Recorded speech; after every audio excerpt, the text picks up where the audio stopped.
kung anong cravings mo ay siyang ating pupuntahan. Kaya naman tayo ay muling inimbitahan sa Barangay 47 Bengkag, Airport Road, Lawag City upang i-feature ang kanilang pangmalakasang lutong bahay. At alam nyo ba na ang may-ari nito ay syempre isang estudyante at ang kanyang tagapagluto ay ang kanyang lola. Kaya naman made with love ang kanilang niluluto dito sa Kuya R Cocina and Shisha Bar. Kaya naman ano pang hinihintay na natin? Let the cravings satisfied. And so unahin po natin itong kanilang sinanglaw, kung ano po yung lasa, and of course kung malambot ba, and so much more. So ito na, unahin natin ang sabaw. Aba, pwede po ito sa mga, alam nyo yun, yung pag tumama na sa'yo yung alak po. Ayan, para sa hangover po, no? And ito po, always hot din po ito, napakainit, kaya pwede mong hipan gano'n bago mo kakainin. Meron pang mga sibuyas. Ayan, onion leeks. Pwede din ngayong malamig po ang panahon. Promise. Ano naman po sa mga naghahanap po ng bulalo, ayan. So, I think kumpleto na din ito. Meron din atang marrow itong nilagay nila sa aking bowl.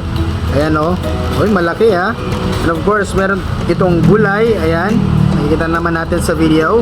And of course, ito pong kanilang pangmalakasang mais. And tignan natin yung texture as well as yung lasa po ng kanilang bulalo.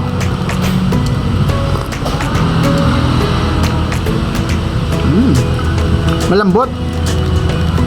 Malambot po yung kanilang bulalo. Hindi siya malansa. Yun natin na kung presko din yung gulay niya. Kung crunchy ito, kasi malalasap mo din naman eh. At saka matitikman mo kung talagang presko din yung gulay nila.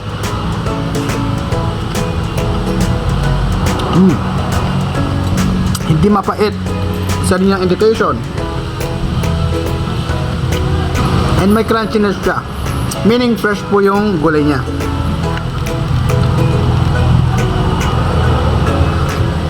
Sa sabaw, hindi po siya maalat. Promise. May savory taste siya. Kaya pwede rin sa mga tumatama na sa mga sa mga ininom nilang alak. Ayan, so ito po ang kanilang pangmalakasang seafoods po. Meron po siyang tahong, pusit, and of course shrimp, and yung kanilang corn. So single platter po, that would be 99 pesos lamang po. And goods na goods po para sa budget po ng mga estudyante, lalo na nandito sila sa tabi po ng isang university po dito po sa Lawag City, mga ka-cravings and mga kapuano. So let's get natin ha. Una, yung pusit. Tingnan natin kung makunat ba siya o hindi.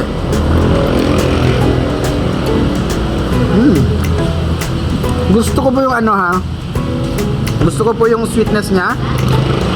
And hindi po siya makunat. Gawa siguro dahil baby pusit po yung nilagay. And hindi siya malansa guys. And hindi matapang yung butter niya. Tamang-tama. And eto din. Tignan natin ha. I think fresh din yung mga ginagamit nilang seashells. Ayan. Tamang-tama lang. Good for students nga, no? Ayan. And of course, yung kanilang ito, shrimp. Ito na yung kanilang shrimp po. Sarap. Hindi siya yung maanghang din. Good sa seafood. And ito na nga mga ka-cravings. Ito na rin yung kanilang giant barbecue. Ayan o. 4 solo servings. That would be 99 pesos. Ang laki. Ang laki. Mas malaki pa sa mukha ko. Oh, guys. Mga ka-cravings. And ito na.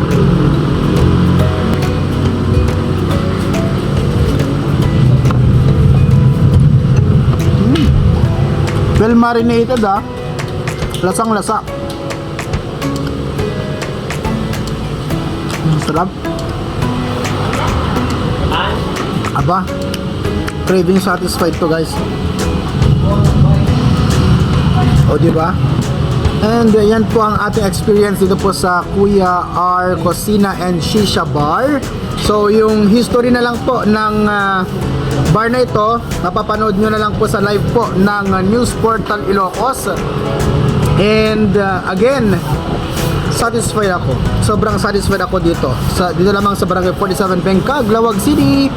And this is yours truly, ka-cravings nyo, Lawrence Corpus Martinez.